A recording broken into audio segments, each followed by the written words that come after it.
All right, so today we'll look at the case where our system of linear algebraic equations is such that this matrix A has some special form. First case we'll consider is when it's so-called banded. And second case we consider is when this matrix is symmetric. Okay, so these two cases which we'll consider. Let me repeat. So matrix A in this system of equations, matrix A can have these special properties. Either it can be what is called banded or symmetric. We'll talk what that means later, okay? So in those situations, what shall we do? So far we discussed two different methods. We discussed Gauss elimination method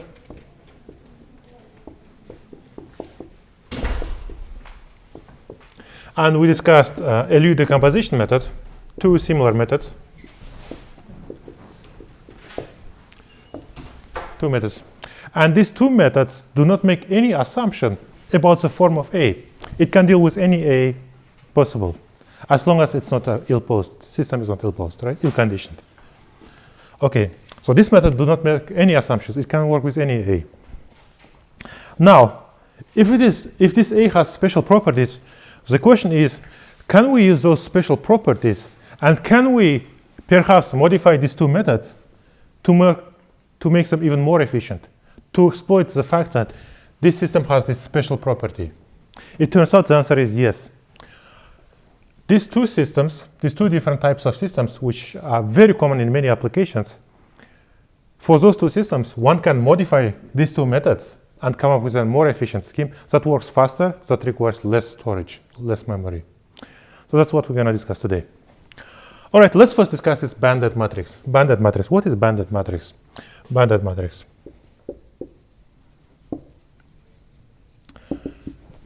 Very simple. So here is our matrix A. Matrix A. Banded matrix is a matrix which has non-zero elements along diagonal. Okay, so diagonal elements, these are diagonal elements.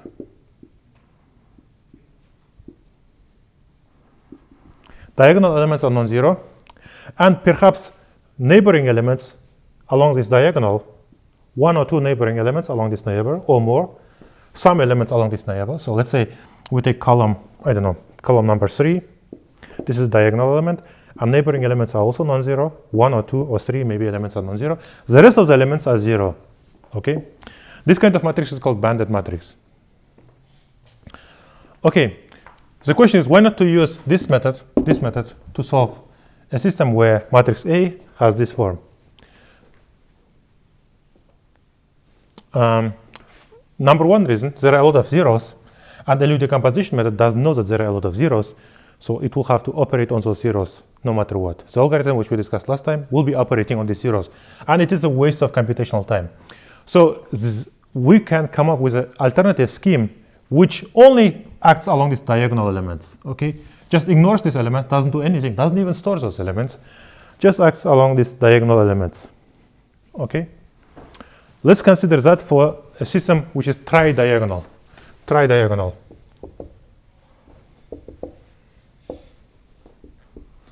Tridiagonal system. Tridiagonal system is such that in each column on each row there are only 3 elements. This element, neighboring, diagonal, and the next one. Okay, so that's one of the most common cases. So let's see how we can solve this system more efficiently than what can Gauss elimination or LU decomposition do.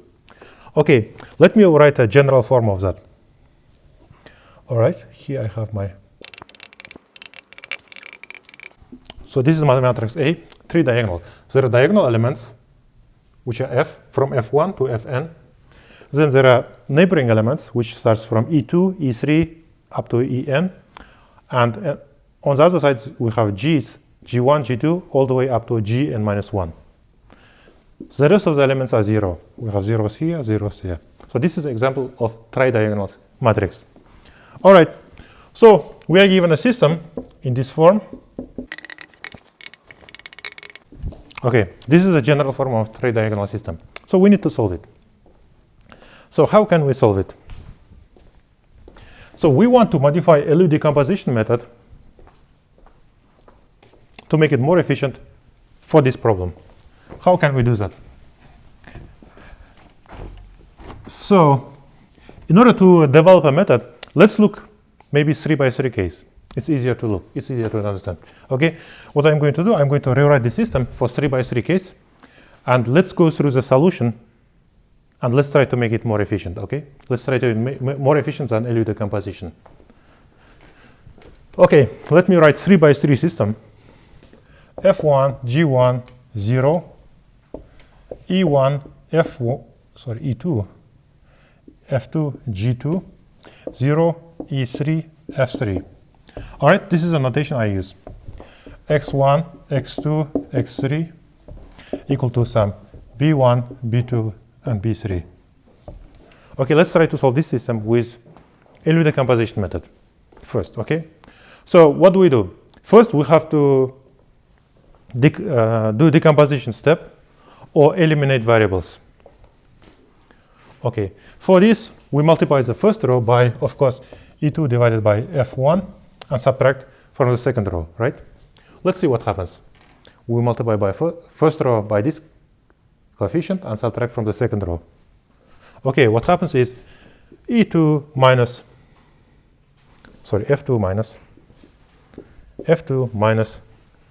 G1 multiplied by that guy, E2 divided by F1 multiplied by X2 plus G2 X3 is equal to B2 minus B1 multiplied by this guy again, E2 F1. All right, this is what I get. Let me call this guy F2 prime for the moment, and let me call this guy B2 prime. So this system I have now is F2 prime X2 plus G2 X3 is equal to B2 prime. All right. Now let me solve this guy together with the third column. So that is E3 X2 plus F3 X3 is equal to B3. Now I multiply this guy by E3 divided by F2 prime and subtract from the third row. What do I get is this. F3 minus G2 E3 divided by F2 prime divided by X3. That's equal to B3 minus B2 multiplied by E3 F2 prime. All right, so far so good. I'm going to call this guy now F3 prime and this guy B3 prime. So what at the end I have F3 prime X3 is B3 prime. That's it. And from this I can find X3, substitute back to this equation, and I can find X2, and then substitute back to this first equation and find X1. That was the idea of Gauss elimination method and LU decomposition method, right? Now, so let's now see how can we make it more efficient. How can we make it more efficient? I'm going to eliminate this part. All right, let's look at this and let's try to understand what's going on. All right. So original F2 here became this guy, F2 minus G1 E2 F1. This F2 changed to this one when we do elimination step. So what's happening here is that Fk became Fk minus Gk minus 1 for general case. I'm not talking about three-dimensional necessarily case, some general case with some general n, system of n equations, multiplied by Ek divided by Fk minus 1. All right, this is what happened. All right, good. What else is happening? Here, B2 became B2 minus B1, E2 F1. So general notation for that is this. Our Bk became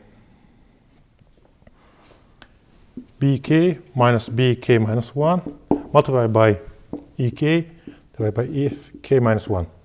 All right, very good. Very good. So this we noticed. So now how we find x? x3 is just b3 prime divided by f3 prime. Okay, we found x3. Next we put this x3 here and I find x2.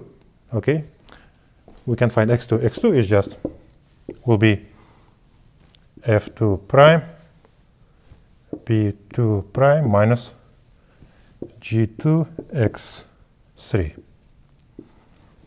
Okay, we found x2. Let's now find x1. In order to find x1, we substitute to this first equation, which comes from this equation. And what we get is this, as it is easy to guess, b1 minus g1 x2 divided by f1. This is the formula we have. So now, from this, let's try to get a general form of what's happening. Okay, when k is equal to n is a number of equation. xn is just, as we see from here, the last equation is just bn divided by fn. I'm not writing primes for the moment. All right, when k is smaller than n, what's happening is that xk will be bk minus gk minus 1 divided by xk divided by fk. That's what's happening. So you see, what happened here is the following. Let's try to analyze these equations here. This is the most general form of what we did just now. And our purpose is, from this, try to come up with an algorithm which is more efficient than LU decomposition method. Okay, so we can notice few things in our algorithm. Okay, we are only changing the values of f and b when we are doing decomposition step. We do not touch g's. Okay, that's one thing, one efficiency. We don't touch g's. All right, good. Now, in LU decomposition method, in order to store all this matrix A, we had to introduce two-dimensional matrix, right? Two-dimensional matrix. But here, when we are coding this method, we do not need to introduce two-dimensional matrix here. Instead, what we can do, we can introduce 3 one-dimensional matrices. This guy, and this guy. Okay.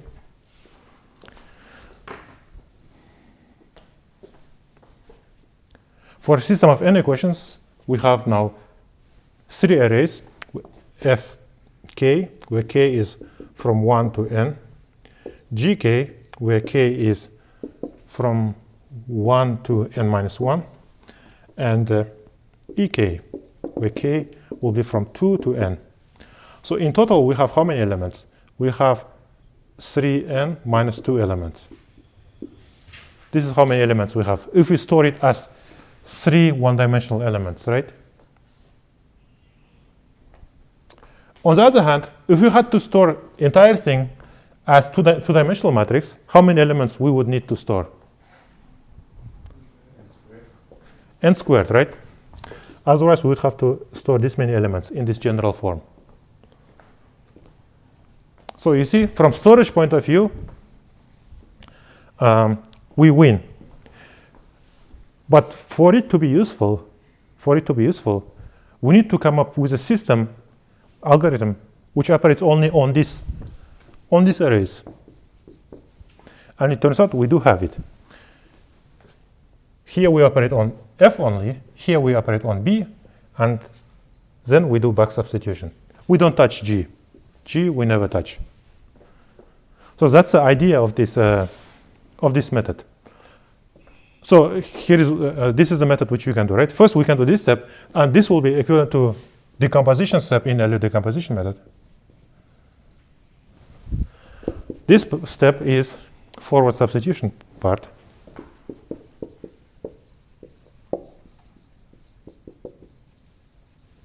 And finally this part, this two, is backward substitution.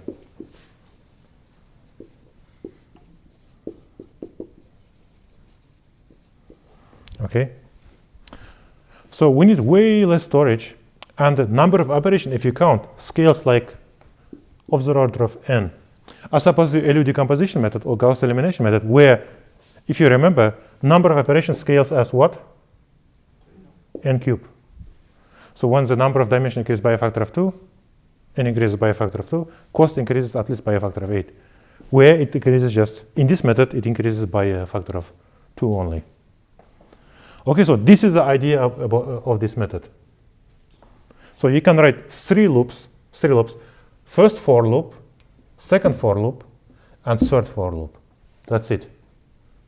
So it's a simpler, more efficient, both in terms of computation and in terms of storage. And this method has a name. It's called Thomas algorithm.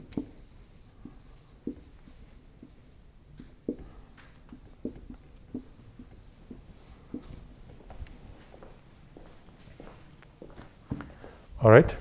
Now we consider the case when our matrix A is symmetric. So we solve this system, and matrix A is symmetric, meaning elements Aij is equal to Aji, or matrix A is equal to its transpose. What do we do in this case? It turns out, in this case, we can come up with an algorithm which is 2 times faster and requires 2 times less storage. It makes sense why it has to be 2 times, right? Because when you have a symmetric matrix, whatever is in this lower triangular part is equal to upper triangular part. So you do not need as much storage, and you can only operate on this half of it.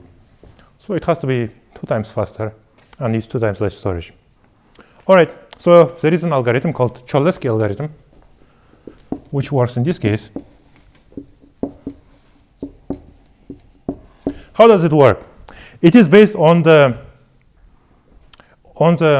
idea that symmetric matrix A can be decomposed in this form. Lower triangular matrix multiplied by transpose of that matrix. Okay, one matrix, lower triangular, multiplied by the transpose of that. It turns out this can be expressed in this form. So this can be your LU decomposition, so to say. How does it work? The idea is very simple. The procedure is pretty simple. Let's demonstrate it in 3x3 case. System of 3 equations. All right?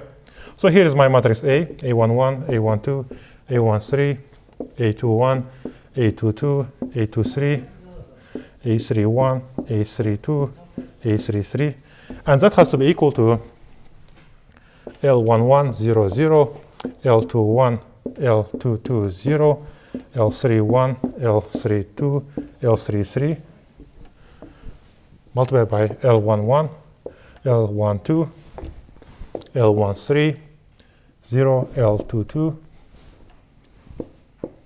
L23, 0, 0, L33. All right. So this guy, for example, is equal to that guy. This guy is equal to that guy, because this matrix is symmetric, right? All right, so now we have to find this matrix L.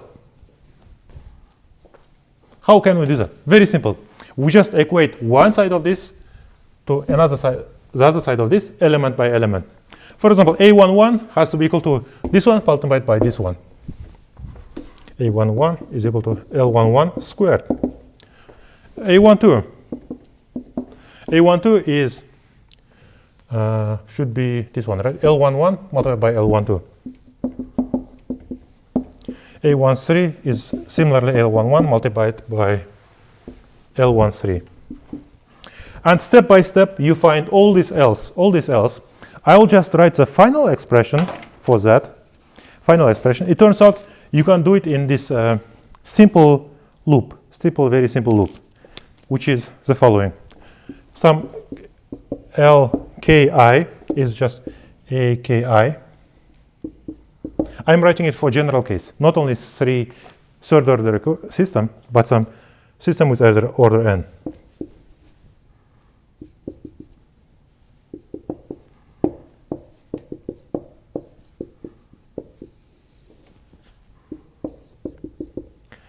This is for I1, 2, up to k minus 1. And diagonal element is equal to just AKK minus j equal to 1 to k minus 1 multiplied by LKJ squared. All right? So each element can be simply determined through these two summations, here and here.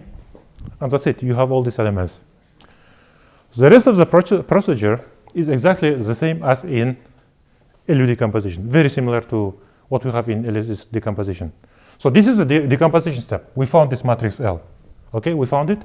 The rest is to do forward substitution and backward substitution, which is very similar to what we did during the last lecture in LU decomposition method. All right, as you can see, it requires 2 times less storage. We can just store one of these matrices. And it's also 2 times faster because we do not have to go through all these elements. We can just operate on lower triangular or upper triangular only. Okay, then we can move to the next part. Next part is about iterative scheme for the solution of matrices. So we are introducing yet another method, iterative scheme. Namely, we are going to talk about Gauss-Seidel method. All right, Gauss-Seidel method.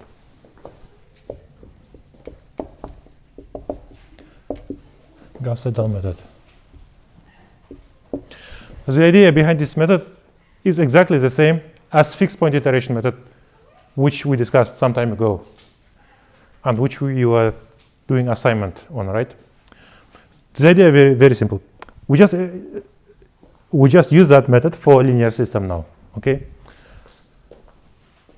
So let's see how we can use. How we can use? Very simple. Let's look at the system of 2 equations.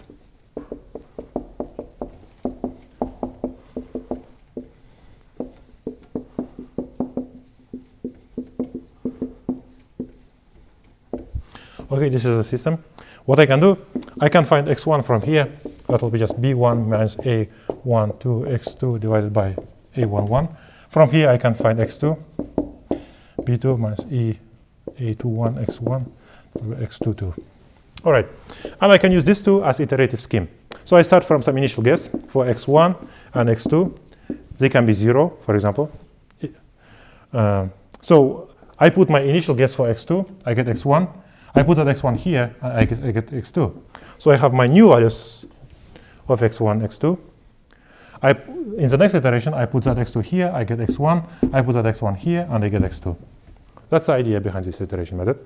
I stop when error in each of new estimates becomes smaller than my threshold. This is when I stop. When this thing becomes smaller than some threshold value. Okay, that's very simple. You know it very well. So this is an iterative method, as opposed to LU decomposition, Gauss elimination methods, which are not iterative methods. They are direct methods. Okay, this one is non-direct method. It's iterative method. All right. As you know, one disadvantage of iterative methods is that, and this method specifically, is that they may not converge. They may not converge. They converge only when, as we showed last time, when this condition is fulfilled, right?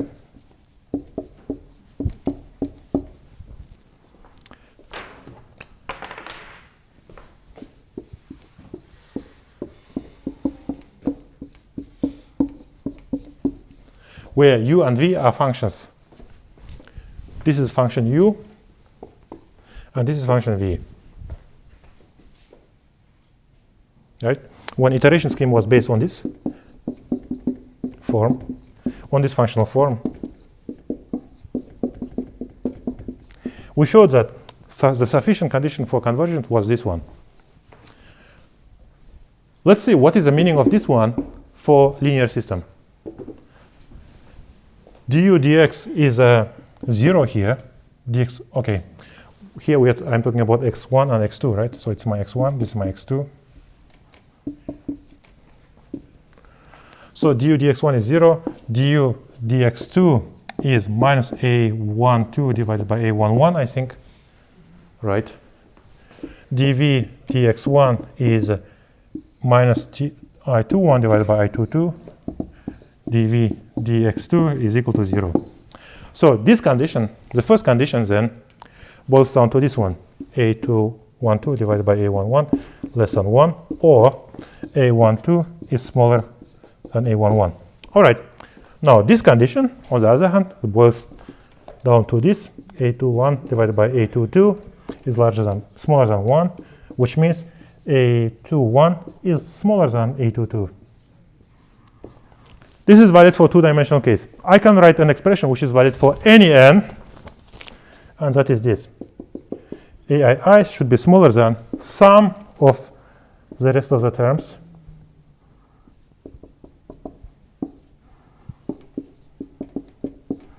Okay. In other words, this means that diagonal elements should be larger. Diagonal element iii should be larger than the rest of the elements. This system is called diagonally dominant system. Okay. So if your system is diagonally dominant, in this case, this Gauss-Seidel method works. If not, it may not work.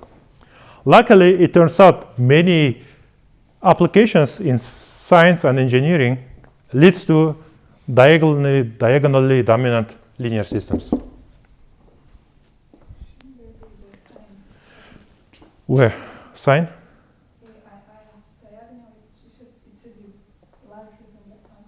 Okay, sorry, yes, you are totally right. Very good, thank you. So in this case, it works. Okay, any questions about this part so far? So it turns out, so in this case, if you have this, it works. It turns out you can make it work even faster with a method which has a very cool name, and that method is called relaxation method. So using a relaxation method, you can improve the convergence here.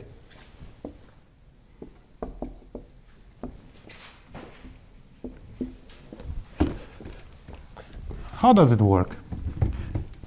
The idea is extremely simple. Okay. So you are doing some iteration, and you find your new estimate, right? New estimate for, let's say, variable xi. And here, you just put this xi to your next iteration. But in this method, you don't do that. Instead, you do this. You multiply this your x new by some lambda, some constant lambda,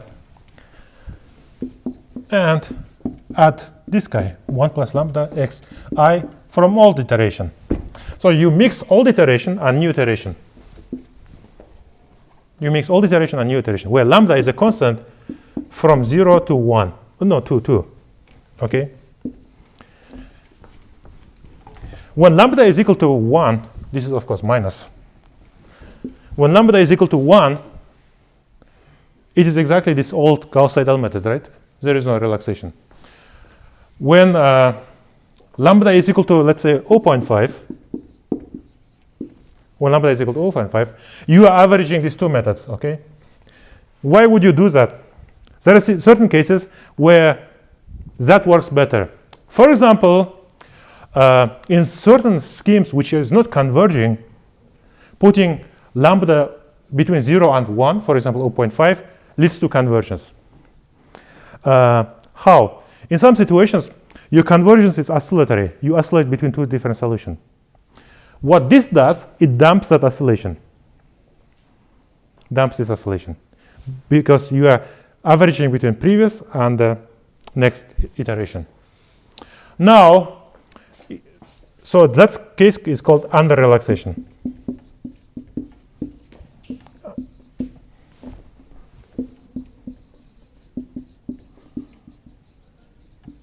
Where lambda is between 0 and 1.